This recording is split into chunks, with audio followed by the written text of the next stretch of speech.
আসে হযরত আলী, তারপরে পর্যায়ক্রমে হযরত বেলালের বাড়ি। এক একটা রাস্তা দিয়ে, এক একটা পথ দিয়ে এক একজন সাহাবী মসজিদে নববীতে নামাজ পড়ার জন্য ঢুকতেন। একদিন এশার নামাজ পড়তে এক একজন সাহাবী ওই রাস্তা দিয়ে প্রবেশ করতেছেন। সর্বপ্রথমে হযরতে আবু বকর রাদিয়াল্লাহু তাআলা আনহু মসজিদের নববীর বারান্দায় প্রবেশ করেছেন। এরপরে হযরতে ওমর রাদিয়াল্লাহু তাআলা আনহু মসজিদের নববীর বারান্দার ভিতরে প্রবেশ করেছেন। এরপরে ওসমান আসলেন, আস্তে আস্তে এখানে আলী আসলেন, আস্তে আস্তে তালহা রাদিয়াল্লাহু তাআলা আনহু আসলেন। আসার পরে হযরতে ওমর রাদিয়াল্লাহু তাআলা আনহু একটু ব্যতিক্রম ছিলেন। কিছু একটা খুঁট পাইলে যেন কিছু একটা বলতে তার মুখটা নড়ে উঠত, ঠোঁটটা চুলকাইতো, না শুনলে হয় না। হঠাৎ করে তিনি দেখলেন রাসূল পাক সাল্লাল্লাহু আলাইহি সাল্লাম একটু মিষ্টি হাসি দিলেন। একটি কৌতূহল জেগে গেল হযরত ওমর রাদিয়াল্লাহু তাআলা আনহু। তিনি বলতেছেন, ইয়া রাসূলুল্লাহ, ইয়া হাবিবাল্লাহ, আপনি কেন হাসলেন? কারণটা কি একটু জানতে চাই। সম্মানিত ভাইরা আমার, প্রিয় হাবিব আল্লাহর নবী হযরত মুহাম্মদুর রাসূলুল্লাহ সাল্লাল্লাহু আলাইহি ওয়াসাল্লাম সাহাবায়ে কিরামদেরকে ডাক দিয়ে বললেন, ও আমার সাহাবীরা রে, এই মসজিদে নববীতে আজকে আমি খুবই আনন্দিত, আমি খুবই খুশি হয়ে গেলাম এবং সেই খুশিতে আমি হেসে দিলাম। আর আমি কেন হাসলাম আমার কাছে তোমরা শুনতে চেয়েছো, এই কারণটা আমি তোমাদেরকে বলি, আমি এই জন্য আমি হেসেছি। একটু আগে আমার ডান পাশে হযরতে জিবরাইল আলাইহিস সালাতু ওয়াস সালাম বসে বসে আমার কানে বলে গেল, ইয়া রাসূলুল্লাহ, ইয়া হাবিবাল্লাহ, আপনি বসে আছেন মসজিদের নববীর গেটের ভিতর দিয়ে, আপনার সাহাবীরা নামাজ পড়ার জন্য ঢুকবে। এই সাহাবীর ভিতর দিয়ে একজন সাহাবী প্রবেশ করবে, সেই সাহাবীটা হলো এই দুনিয়াতে জান্নাতি মানুষ। আর চোখে সুবহানাল্লাহ বলা যাবে না? এমন একজন ব্যক্তি ঢুকবে, এই ব্যক্তিটা হলো জান্নাতি মানুষ। হযরত ওমর আবার ঘাড় ফিরে তাকালো, কে আসতেছে? কিন্তু একের পর এক সাহাবীরা তো ঢুকতেছে, মুসল্লি তো ঢুকতেছে, কিন্তু গায়ে তো লেখা নাই ইনি জান্নাতি আর ইনি জান্নাতি না, এরকম তো লেখা নাই, কিন্তু খুঁজেই পাওয়া যায় না। কৌতূহল কাজ করতেছে যে আসলে জান্নাতি মানুষ কে আর কিভাবে হলো, এটা অবশ্যই আমাদের জানা প্রয়োজন। সাহাবীদেরকে এই কৌতূহলটাই কিন্তু তাদেরকে ঈমানকে বেশি মজবুত করেছে। যদি বলেছে এখানে মৃত্যু হবে, এই মৃত্যু হলে তুমি জান্নাতি পাবে, সেখানে সাহাবীরা কৌতূহলী নিয়ে কাজ করেছে, কারণ ওখানে কেন আমি জান্নাত পাবো, সেই কৌতূহলী না হলে কিন্তু সেইখানে আপনি আগাতে পারবেন না, পৌঁছাতে পারবেন না, এবং কিছু এখানে জানতেও পারবেন না। যে যত কৌতূহলী হবে সে তত গভীর তথ্যগুলো সুন্দরভাবে তার কাছে নিতে পারবে। কথা বলে ঠিক কিনা? সম্মানিত বন্ধুগণ আমার, এবার নামাজ হয়ে গেল, নামাজ শেষ। সাহাবায়ে কিরামরা এবার যখন চলে যাবেন, আল্লাহর নবীজি বললেন, আবু বকর, ওমর দুইজনে বড় কৌতূহলী, তো আমি জানিয়ে দেই, ওই যে একজন ব্যক্তি দেখতেছ, এই ব্যক্তিটা জান্নাতি মানুষ, নামটা পরে বলছি। এই ব্যক্তিটা জান্নাতি মানুষ। সম্মানিত বন্ধুগণ আমার, নামাজ শেষ করে মসজিদে নববী থেকে এক একজন সাহাবী যার যার বাসার দিকে এবার চলে যাচ্ছেন। যে লোকটাকে নবীজি দেখিয়ে দিলেন, সেই লোকটার পিছনে পিছনে হযরত ওমর রাদিয়াল্লাহু তাআলা আনহু হাঁটতে শুরু করেছেন। এবার কিছু দূর চলে গেল, যাওয়ার পর পায়ের একটি শব্দ যখন ওই সামনের ব্যক্তির কানের ভিতরে আওয়াজ চলে গেল, ঘাটটা ফিরালো, ঘাটটা ফিরে তিনি দেখতে পেলেন আমার পিছনে পিছনে জনকে একজন আসতেছে। একটু দাঁড়ালো, নিকটস্থ যখন হয়ে গেল তখন তিনি দেখতে পেলেন অন্য কোনো ব্যক্তি নয়, হযরত ওমর রাদিয়াল্লাহু তাআলা আনহু আমার পিছনে পিছনে আছে। এবার লোকটি বলতেছেন, হে ভাই ওমর, আমার পিছনে পিছনে রাত্রের মধ্যে তুমি কেন? হযরত ওমর বললেন, ভাই আমি এখন সত্য কথাটা বলি, আমার ভিতরে বড় একটা কৌতূহলী কাজ করতেছে।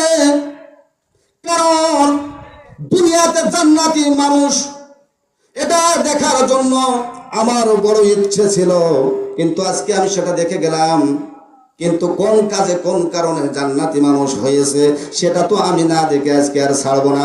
এই জন্য আমি ওমর জান্নাতি মানুষের আমি পিছু নিয়েছি।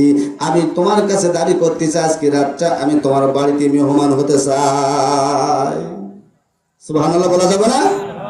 আমি তোমার বাড়িতে মেহমান হতে চাই। যখন এই কথা বললেন, উনি তো খুবই গরিব, খেটে খাওয়া মানুষ, জীর্ণ শীর্ণ মানুষ, অর্থ নাই, ভালো থাকার জায়গা নাই, আপ্যায়ন করার জায়গা নাই, ব্যবস্থা নাই। একজন মেহমানকে বাড়িতে কিভাবে নিয়ে যাবে, এই চিন্তা তিনি করলেন না। তিনি শুধু ভরসা করেছেন কার উপরে? আল্লাহর উপরে ভরসা করেছেন। আল্লাহ বলছেন, যে ব্যক্তি আমার উপরে ভরসা করে আমি আল্লাহ পাক তার জন্য আমি নিজেই যথেষ্ট হয়ে যাই। বলেন সুবহানাল্লাহ। যখন এবার রাত্রে বাসায় নিয়ে গেলেন, চিন্তা করলেন না, এও কথা বললেন না। আমরা হলে তো বলতাম, আরে আমার বাড়িতে তো তুমি মেহমান হবা, তা আর দুই একদিন আগে একটু সংবাদ দিতে হয় না? একটু আপ্যায়নের ব্যবস্থা, খাওয়া দাওয়ার ব্যবস্থা করতে হয়। কিন্তু যে ভালো মন মানসিকতার মানুষ, সে কিন্তু ওই কথাই বলবে না। আল্লাহ পাক আমাকে ব্যবস্থা করে দিয়ে মেহমান গেলেই কিন্তু অভাব অনটনের দরজা বন্ধ হয়ে রহমতের দরজা আল্লাহ পাক আসমান থেকে খুলে দেয় ওই অভাবী সংসারের ভিতরে। বলেন সুবহানাল্লাহ। মানুষ কিন্তু এই চিন্তাটাই কিন্তু করে না। আহা বন্ধুরা আমার, তারপরও মানুষ আমরা এত খারাপ হয়ে গেছি, এটা তো আমরা করবোই না, তাকে আবার আমরা উল্টো তাকে বিভিন্ন রকমের আঘাত করে খোঁচা দিয়ে তাকে আমরা কষ্ট দিতে থাকি। ঠিক কিনা বলেন? একেবারে মোটে না হইলেও আমরা এমন ভাবে আমরা কষ্ট দেই, সেই কষ্টটা এরকম, খেয়াল করেন, সেই কষ্টটা এরকম। একজন ব্যক্তির ডায়াবেটিস, এখন এই ডায়াবেটিস ব্যক্তি দই খাওয়া পছন্দ করে না, ভালোবাসে না, সে দই খায়ও না। এখন এই ব্যক্তি আপ্যায়নের জন্য এবার দই কিনেছে, ও তো খাবে না, ওর ডায়াবেটিস। তখন ওই ব্যক্তিটা বলতেছে, ভাই আমি তো দই খাই না, খাবো না, সমস্যা। ও জোর করতেছে, খাইতেই হবে তোমাকে। তো উনি বলতেছে, আরে দই ছাড়া তো আর কিছু তুমি পাইলে না, দইটা খাইলে কিন্তু আমার ভালো হতো, কিন্তু আমি তো খাইতে পারবো না, এই কথা বলছে। তো ও মনে মনে বলছে, এত সুন্দর একটা দই আমার দিচ্ছে, কিন্তু আমি খাইতে পারলাম না অসুস্থতার কারণে, কিন্তু এত সুন্দর দই সম্মানে মান নিয়ে আমার কাছ থেকে শুধু ফিরে যাবে, এটা তো আমার দ্বারা হবে না। ও ফট করে ওইখানে বলে বুঝেছে, দই ভালো দেখতে সব, তা আর খানির সময় থাকলে টক হয়ে যেত।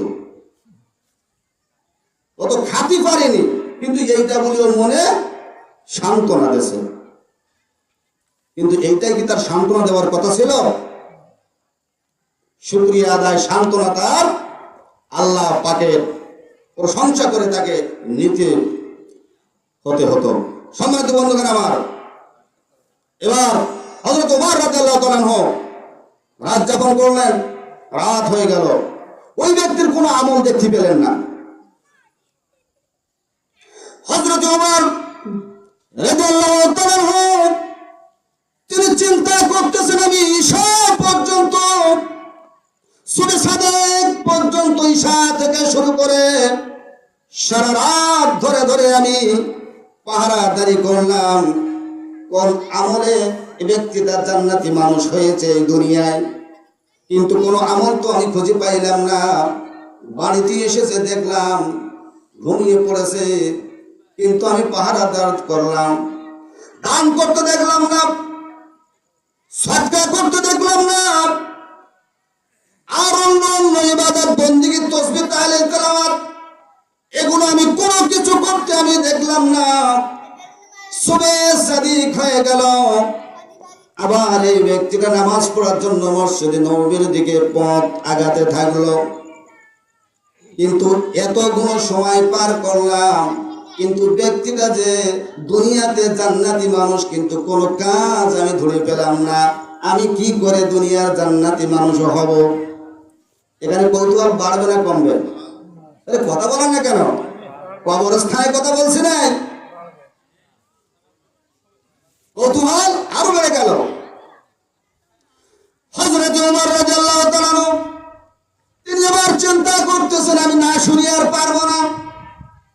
ভাইকে ডাক দিয়ে বললেন, ভাই এত সময়ের মধ্যে আমি কোনো জান্নাতি কাজ আমি দেখতে পাই নাই। গোপন কোনো বিষয়, কোনো তত্ত্ব আছে, আমাকে একটু বলতে হবে।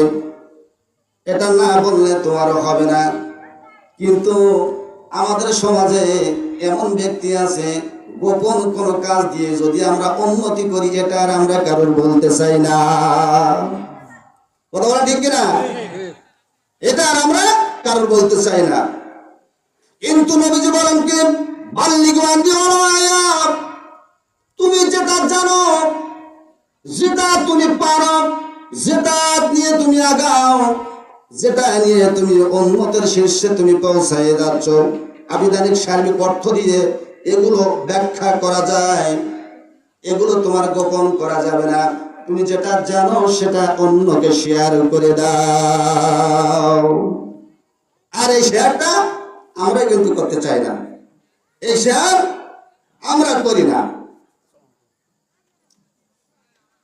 সম্মানিত বন্ধুগণ আমার, আপনাদের কোনো চিন্তা নেই, এক একজনের এক একটা সাবজেক্ট দেওয়া এবং সুন্দর করে নির্ধারিত টাইম দেওয়া। কেউ কারোর ভাগে যাবে না, সুবহানাল্লাহ, কেউ কারোর ভাগে যাবে না।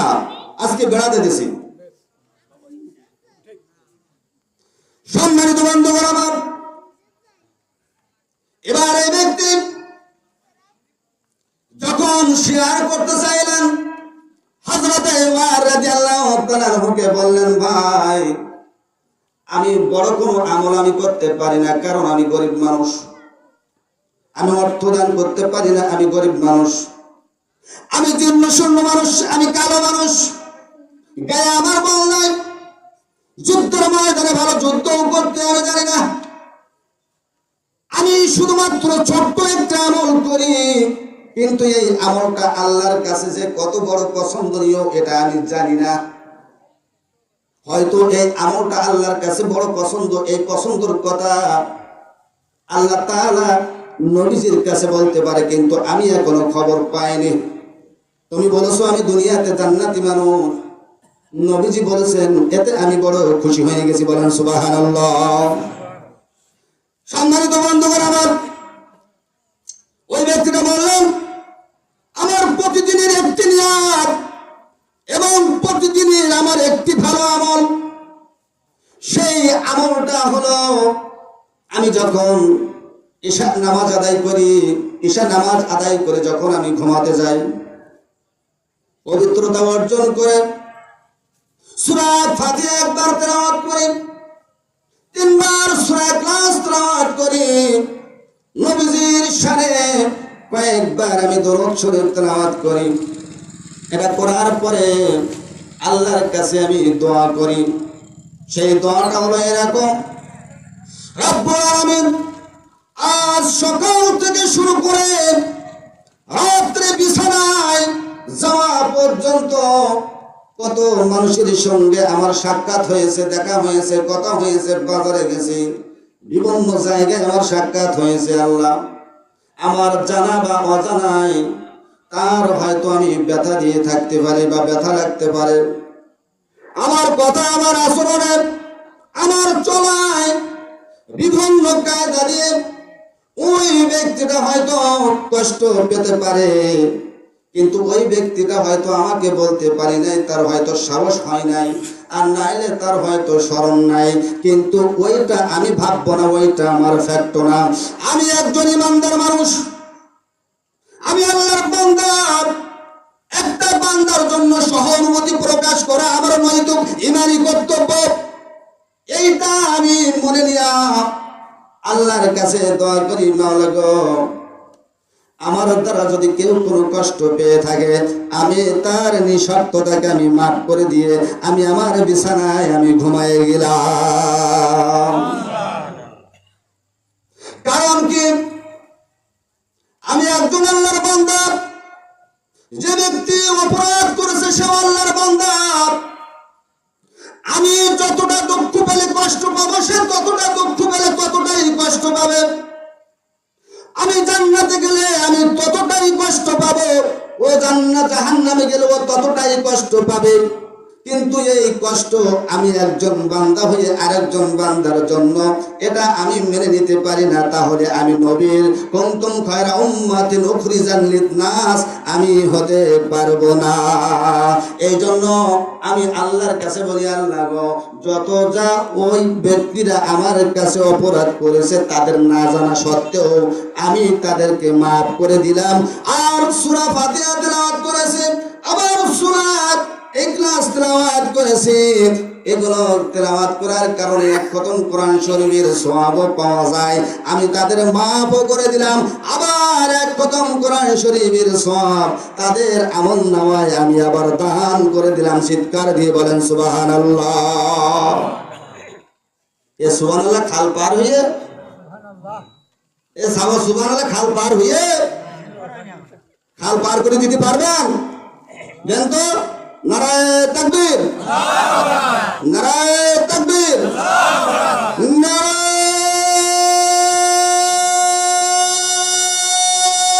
তাকবীর।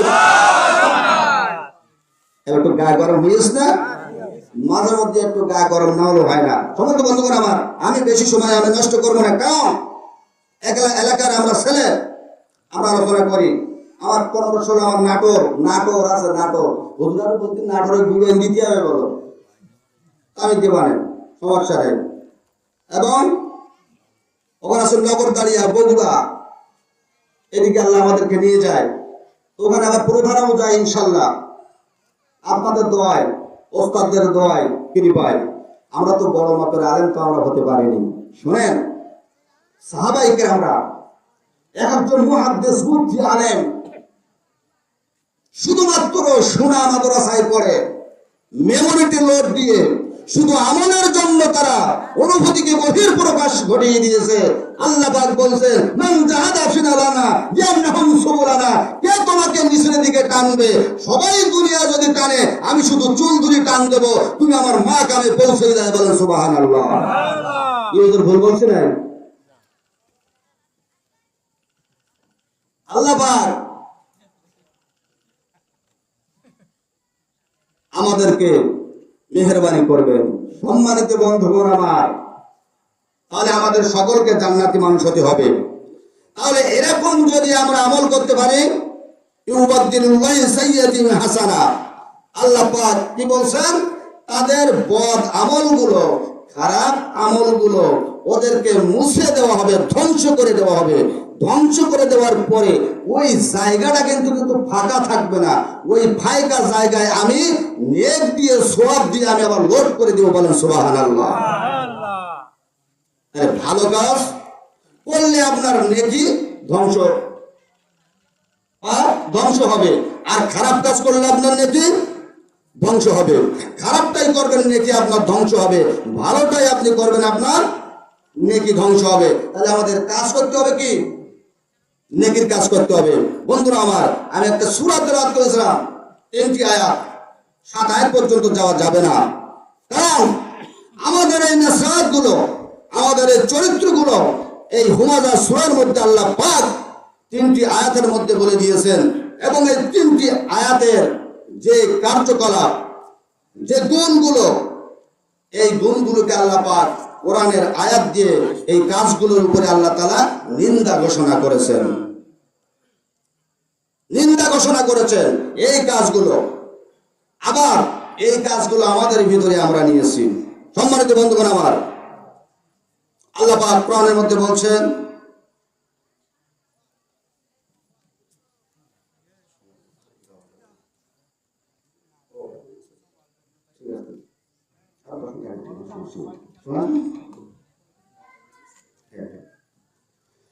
সম্মানিত বন্ধুগণ, আমার মূল আলোচনার মধ্যে যাব। আল্লাহ পাক কোরআনুল কারীমের মধ্যে সূরা হুমাযার মধ্যে কত সুন্দর করে বলে দিয়েছেন, ওয়াইলুল লিকুল্লি হুমাযাতিল লুমাযা। আল্লাহ পাক বলেছেন কিছু মানুষ জান্নাতে যাওয়ার জন্য নামাজ পড়ে, জান্নাতে যাওয়ার জন্য রোজা রাখে, জান্নাতে যাওয়ার জন্য দান করে, জান্নাতে যাওয়ার জন্য সদকা করে, জান্নাতে যাওয়ার জন্য কলকারখানা করে দেয়, জান্নাতে যাওয়ার জন্য রাস্তা করে দেয়, জান্নাতে যাওয়ার জন্য মানুষকে ভালোবাসে। এই মানুষটার শুধুমাত্র একটি উদ্দেশ্য থাকে, আমার সমস্ত পাপগুলো যেন মুছে যায় আর আমি আল্লাহ তাআলার সন্তুষ্টি লাভ করে যেন আমি জান্নাতে যেতে পারি। আল্লাহ পাক বলেন 60 বছর ধরে কষ্ট করে পরিশ্রম করে ইবাদতের পাহাড় করে ফেলেছে এবং সওয়াবের পাহাড় করে ফেলেছে, কিন্তু এই ব্যক্তি নিজেই জানে না আর ওই ইবাদতের নেকির পাহাড়টা ধসে পড়তেছে। সে নিজেই জানে না তার ইবাদতের নেকির যে পাহাড় এটা ধসেই পড়তেছে, তার অজান্তে ধসে চলে যাচ্ছে, সে নিজেই জানে না। কারণ কি? এখানে 3টি গুণের কথা বলা হয়েছে। আল্লাহ পাক বলেন ওয়াইলুল লিকুল্লি হুমাযা। কিছু মানুষ এরা আছে মানুষকে কটাক্ষ করে কথা বলে, এরকম সমাজে আছে না নাই? কটাক্ষ করে কথা বলে, এই চরিত্রের বানের মানুষ সারা জীবন ধরে যদি ইবাদত করে, আল্লাহ পাক বলেন এই সমস্ত ব্যক্তির ইবাদত আমার আসমান ভাড়িয়ে আমার কাছে আসবে না। কটাক্ষ করে কথা বলে। এবারে কটাক্ষ করার জন্য বিভিন্ন কায়দা আছে, বিভিন্ন সিস্টেম আছে। 1 নম্বরের সিস্টেম হলো ডাইরেক্ট অ্যাকশন, সরাসরি জবান দিয়ে বলে, এরকম আছে না নাই? জবান দিয়ে ওই ব্যক্তি বলে, আমি জবান দিয়ে কটাক্ষ করার পরে আমি টিকে থাকতে পারবো, আমার মুখের উপরে ওই ব্যক্তি জবাব নিতে পারবে না, এই জন্য সে জবান দিয়ে বলে। এই 1 নম্বরের সিস্টেম আছে। 2 নম্বরের সিস্টেম হলো জবান দিয়ে যখন বলতে না পারে, একই মজলিসে, একই চেয়ারে, একই সমাবেশের ভিতরে আছে, এই ব্যক্তিটা তার আড়ে তাকাইয়া চোখ টিপ মেরে দিয়ে দেয়, এরকম আছে না নাই? কথা বলেন, আছে না নাই? এইগুলো সমাজের রোগ। সৌদি থেকে মাসিক কালেকশন, কাবা শরীফের ইমাম একটি মাসিক কালেকশন পাঠাতো আমাদের বাংলাদেশে, সেগুলো আমরা পড়তাম। হুমাযার তাফসীর ইবনে কাসির থেকে উনি টেনে এনে ওখানে এত সুন্দর করে লিখে দিয়েছেন। এই কাজগুলো বেশিরভাগ বাংলার বুকি হয়, বাংলায় বেশি চলে এই কাজগুলো। তো আসলে আমি চিন্তা করে গবেষণা করে দেখলাম, আমরা যারা বাঙালি জাতি, এই রোগটা আমাদের বেশি গ্রাস করে নিয়েছে। কথা বলেন ঠিক কিনা? তাহলে 2 নম্বরের চোখের টিপ এবং 3 নম্বরে এবার কি হবে, আপনার আকার ইঙ্গিত দিয়ে দেবে। আপনি ওখানে নেই, আপনি থাকবেন না সামনে, আপনার পিছন থেকে আকার ইঙ্গিতে আপনাকে দিয়ে দেবেন।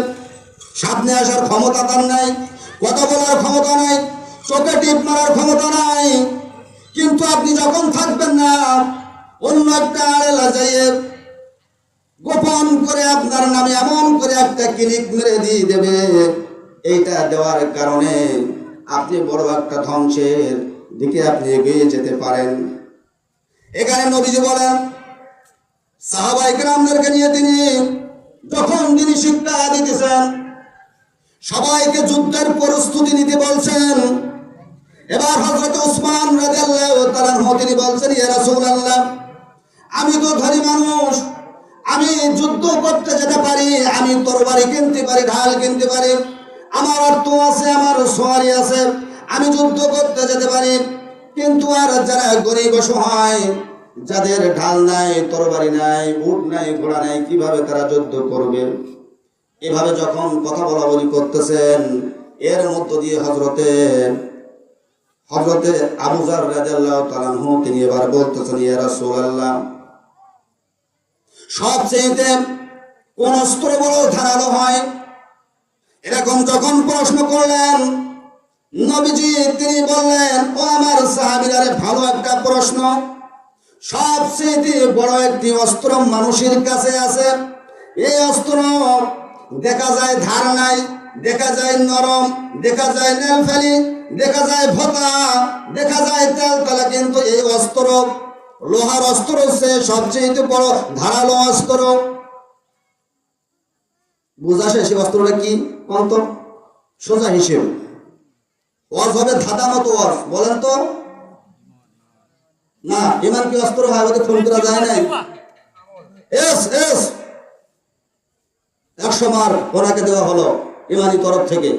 জিহ্বা হলো সবচেয়ে বড় অস্ত্র। একজনের হাতে অস্ত্র নাই, অর্থ নাই, সামর্থ্য নাই, জিহ্বা দিয়ে আপনি এমন একটা মিথ্যা সাক্ষ্য দিয়ে দেবেন তার গলায় ফাঁসির রশি ঢুকে যাবে, যাবে কিনা বলেন? কিন্তু যে ব্যক্তিটা গলায় ফাঁসির রশি দিল, এই ব্যক্তিটা জীবনে একটা তরবারি তো দূরের কথা, একটা বেলেটও হাতে করেনি, কিন্তু কোর্টের রায় হলো মামলায় এই ব্যক্তিটার গলায় ফাঁসি। কথা বলেন ঠিক কিনা? কোন অস্ত্রের বলেন? সম্মানিত বন্ধুগণ আমার, এরপরে নবীজি রাসূল পাক সাল্লাল্লাহু আলাইহি সাল্লাম বললেন, সাহাবীরা শোনো, তোমরা যদি দুইটা জিনিসকে সমঝোতা করতে পারো, দুইটা জিনিসকে যদি তোমরা নিয়ন্ত্রণ করতে পারো, আমি নবীজি কাল কিয়ামতের ময়দানে তোমাদের জন্য সুপারিশ করে একসঙ্গে জান্নাতে যাব। সম্মানিত বন্ধুগণ আমার, নবীজি ওই সময় বলে দিলেন, 1 নম্বরে হলো জিহ্বাকে কন্ট্রোল করো, 2 নম্বরে তোমার যৌন অঙ্গকে তুমি কন্ট্রোল করো। এই দুইটি জাত মানে না, পাত মানে না, বড় মানে না, ছোট মানে না, আইন মানে না, সে কোথায় দৌড়াতেছে, এই দুইটা জিনিস মানে না।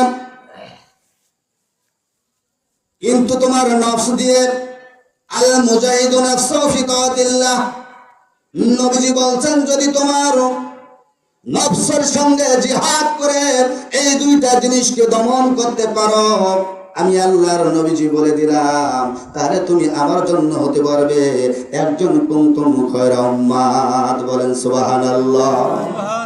শ্রেষ্ঠ একটি উম্মাত তুমি হতে পারবে।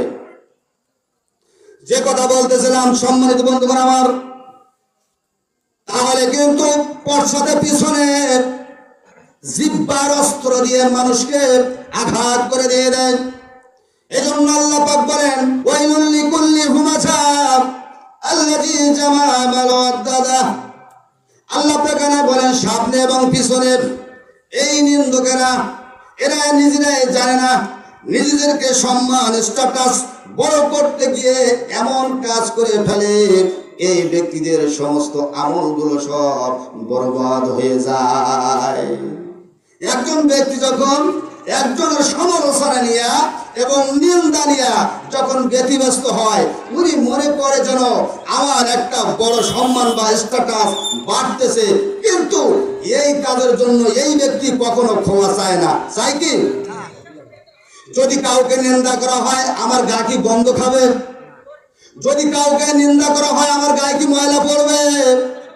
যদি কাউকে নিন্দা করা হয়, আমার জামা কাপড় কি ছিঁড়ে যাবে? তাহলে এই ব্যক্তিটা বুঝবে কি করে আমার ক্ষতি হয়েছে?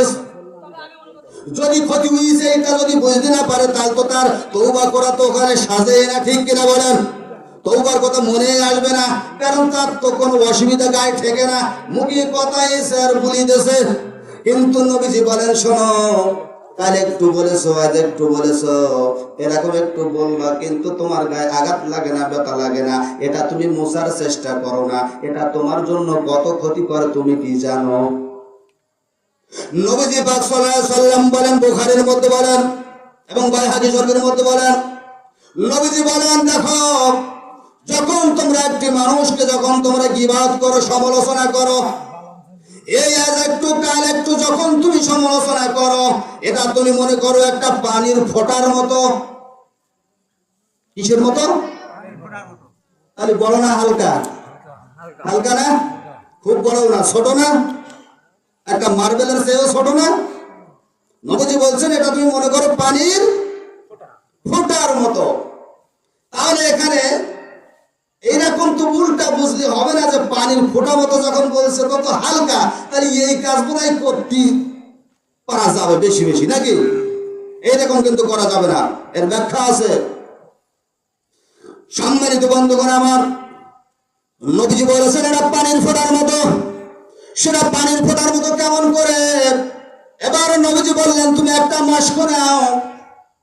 মস্ক মানে ওই যে আপনার চামড়া দিয়ে যেটা পানি খাওয়ার জন্য একটা মস্ক বানানো হয়, ওটা না ধরে আমরা এটা ধরার জন্য বলতে পারি একটি কলস। সম্মানিত বন্ধুগণ আমার, মনে করেন আপনার কাছে একটি কলস। এই কলসের মধ্যে আপনি একটি ভরা কলস আপনি পানি উঠালেন। এটা পানি উঠানোর পরে আপনি একটা আড়াই টাঙ্গাই দিলেন। অনেক সময় মানুষের জ্বর আসলে টাঙ্গায় কি টাঙ্গায় কেনা? সম্মানিত বন্ধুগণ আমার, সাহাবীরা শুনছে পানির ফোঁটার মতো, কিন্তু এই পানির ফোঁটা যে কত ভারী এটা এখান থেকে বুঝে নেওয়া যাবে। বুঝে নেওয়া যাবে না? না যাবে। যখন আমার উঁচু জায়গায় আমার একটি ভরা কলস ওইখানে রাখা হলো, একটা ছিদ্র করে দেওয়া হলো, 1 ফোঁটা 2 ফোঁটা করে এবার পানি একের পর এক লোকাল পড়তে আছে। বলেন তো যেখানে 1 ফোঁটা পানি পড়েছে তারপরে হলো 2 ফোঁটা, 2 থেকে হলো 10 ফোঁটা, 10 ফোঁটা থেকে হলো 50 ফোঁটা, 50 থেকে হলো 1000 ফোঁটা।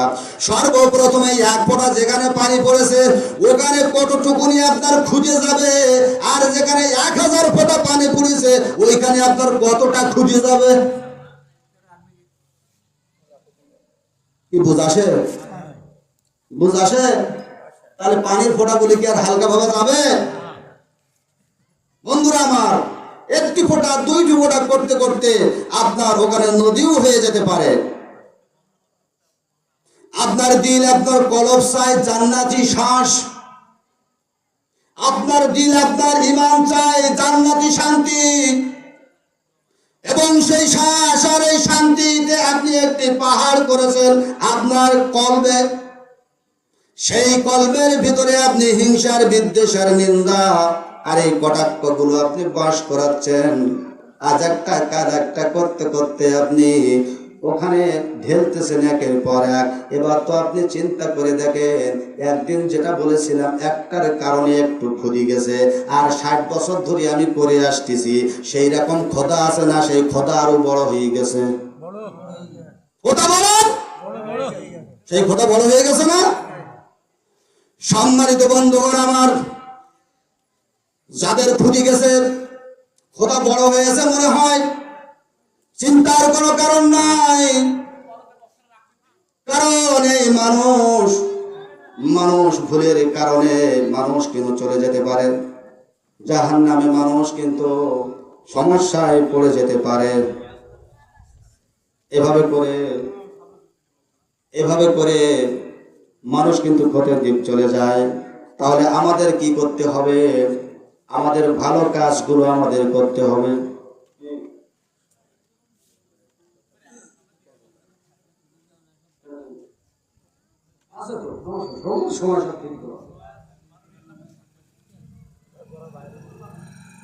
বন্ধুরা আমার শোনেন, আলোচনা কোরআন থেকে হয়, আমাদের শুনতে হবে।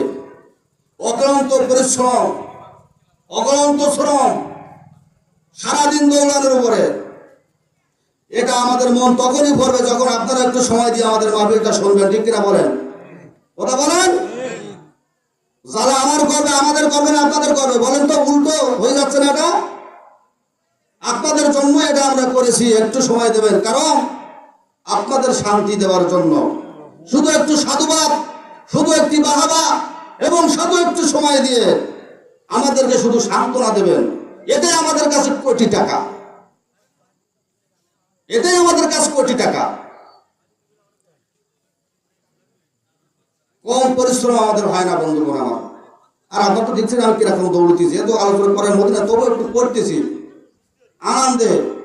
ডাকে আপনারা সাড়া দিচ্ছেন, এটা হোক আপনারা চান, এটা চান। এরকম কত বছর হয় না, কেউ না কেউ এটা উদ্বৃত উঠাবে নাকি, কেউ না কেউ উঠাবে বন্ধুরা আমার। তবে আমাদের মনটা শান্ত চিত্তে ভাবে আল্লাহর রাস্তে সময় এবং দান কিন্তু আমাদের দিতে হবে। তবে এখানে যে তিনটা আয়াত আমি আলোচনা করছিলাম সংক্ষেপে আমি টেনে দিয়ে দেবো, এখনো 15 মিনিট, তাও অত দূর যাবো না। তো এখানে আল্লাহ জি জামা মানব দাদা, আল্লাহ বলছেন যারা ক্ষতিগ্রস্ত এবং আমলকে ধ্বংস করে, নেক আমলকে ধ্বংস করে দিয়ে দেয়, তার থেকে আরেক শ্রেণীর মানুষ এখানে বেরিয়ে গেছে। এখানে চান না মালা হোক, অর্থাৎ এখানে মালগুলো যারা ছাড়তে চায় না, মালগুলো যারা আটকে রাখে, আল্লাহ রাস্তায় ব্যয় করে না, দিনের পথে ব্যয় করে না, এটাই হচ্ছে নেক আমল ধ্বংসকারী ব্যক্তি। কারণ এই কারণ কিন্তু অর্থের পাহাড় করেছিল, সেই কারণে তো অর্থ দিয়েও কিন্তু নিজের ভালো একটা কাজও সে করতে পারি নাই, সম্পূর্ণ মাটির নিচেই কিন্তু কেটে গিয়েছিল, ধ্বংস হয়ে গিয়েছিল। কিন্তু এই অর্থ আমরা দিতে চাই না। যিনি একজন অর্থ দেবেন সে আবু বকরের মতো অর্থ দিতে পারে, কিছু নাই, কলস হারার তুলা কুড়িয়ে যতটুকুনি আছে এক মুষ্টি দিন ইসলাম কায়েমের জন্য রাসূলের কদমে ঝরেছেন, বলেন সুবহানাল্লাহ। এটা তো আমরা হতে পারিনি। আমরা কেমন দান দেই, ঠেকায় পড়ে আমরা দান দেই। একজন ভিক্ষুক রুটি খাচ্ছেন, হঠাৎ করে একটা চিল এসে ভিক্ষুকের হাত থেকে ওই রুটিটা ছো মেরে নিয়ে গেছে, নিয়ে একটা গাছের ডালে যেয়ে বসছে। ভিক্ষুক বলছে, আরে বেটা, আমি একটা রুটি পাইলাম, আর রুটিটা আমার কাছ থেকে তুই হাত দিয়ে পাও দিয়ে তুই ছো মেরে নিলি, এবার আশেপাশে ডিলা খাওয়া, এই ডিলা খাওয়া নিয়ে ওই সিলের দিকে এবার ছোড়া আরম্ভ করেছে। সিল ওই গাছ থেকে উড়ে আরেকটা গাছে যেয়ে বসছে, সেটা ছিল নদীর ধারের গাছ। ওইখানে ওই বেটা যে আবার ডিলা ছোড়া শুরু করেছে। চিল বলতে, তো ভারী একটা বেকায়দা পড়ে গেলাম, গাছে একটু বসতেই তো পারছি না, খাইতেও তো পারবো না। এবার চিল দেখলো একেবারে এক উড় দিয়ে আমি নদীর ওপারে চলে যাব।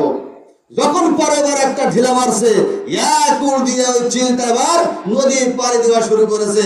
কিন্তু এই ভিক্ষুক তো নদীতে নামতে পারবে না, গর্ত জায়গা। তখন ভিক্ষুক বলতেছে, ফি সাবিলিল্লাহ, যা তো দান করে দিলাম।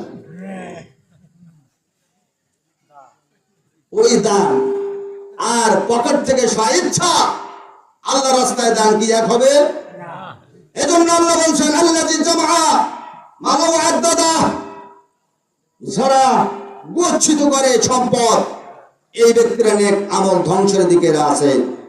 কারণ এরা আবার কি ইয়াহসাবু আন্না মালাহু, হিসাব কষে, মনে হয় এটা আমাকে বাঁচাবে, এটা আমাকে মনে হয় রক্ষা করবে। না বাবাজিরা, এটা কখনো হয় না, করেও না। সম্মানিত বন্ধুগণ আমার, অনেক কথা আছে, ওয়াজ আমরা করি, মারতে লোক নড়বেন না। আপনারা তো নড়লে এখানে নড়তেন, আমি তো এলাকার সওয়াল, হাসান কথা বলতেছে আমরা উঠি যাই। কিন্তু আমি জানি বক্তৃতা ওয়াজ প্রশিক্ষণ করছে আব্দুর রহমান নবী রহমাতুল্লাহ, উনি আমাদেরকে বলেছিলেন শ্রোতার মুখের দিকে একজন বক্তা তাকে বুঝতে পারে তার মনের আয়নায় কি বলছে। কথা বলেন ঠিক কিনা? মনের আয়নায় কি বলছে মুখের দিকে তাকে বলতে পারে। তো আমি এখানে আল্লাহর রহমতে বলছি, একটা লোককে আমি দেখতে পাচ্ছি না যে আসলে আলোচনায় আমার মনে গোচর হচ্ছে না বা ভালো লাগছে না, এটা সত্য না মিথ্যা? কথা বলেন বন্ধুগণ আমার। তবে বাইরে মেহমানদেরকে আমরা সময় দেব। তো যাই হোক, অনেক কথা ছিল, আলোচনা হবে, দেখা হবে, কথা হবে। তবে ওয়ানজির আশিরাতাল আকরাবিন, নিকটবর্তীদেরকে আমাদের কথা শোনানো আমাদের জন্য জরুরি বা উচিত। এবং এলাকার মায়মুরব্বী মুসল্লি এবং শিক্ষক বৃন্দ যারা আছেন, ওনাদেরকেও বা আপনাদেরকেও ট্রাই করা উচিত। আমাদের সন্তান, আমাদের দেশের ভাইরা, আমাদের ছেলেরা, কোন জায়গায় মানুষ করেছে গাবরায়, আমার বাড়ি তো গাবরায় ছিল, অনুপ ভাইয়ের সঙ্গে আমার তো দেখা হলো, ভাই একটু পান খাওয়াতো, খাওয়াতো, আল্লাহ ওই ব্যক্তিটাকে তো একটু মাফ করে দিল। এটা বলবে না? বলবে না? কি বলে না? মহিলাদের মতো করে বাপের বাড়ির লোক যদি যে আসুক না কেন, যে কাগর পো, তার গুরুত্ব বেশি দেয়, ঠিক না? ঠিক তেমনই। যাই হোক, আজকের এই ঐতিহাসিক সিরাতুন নবী সাল্লাল্লাহু আলাইহি সাল্লাম মাহফিল আমাদের কল্যাণে আসুক এবং আমরা সাফল্যমণ্ডিত করব। সবাই শেষ পর্যন্ত বুঝবেন, বক্তাদেরকে সম্মান দিবেন এবং আলোচনা শুনবেন। তো এই বলে আমার এখানে বক্তব্য আমি শেষ করছি। আসসালামু আলাইকুম ওয়া রাহমাতুল্লাহি ওয়া বারাকাতুহু।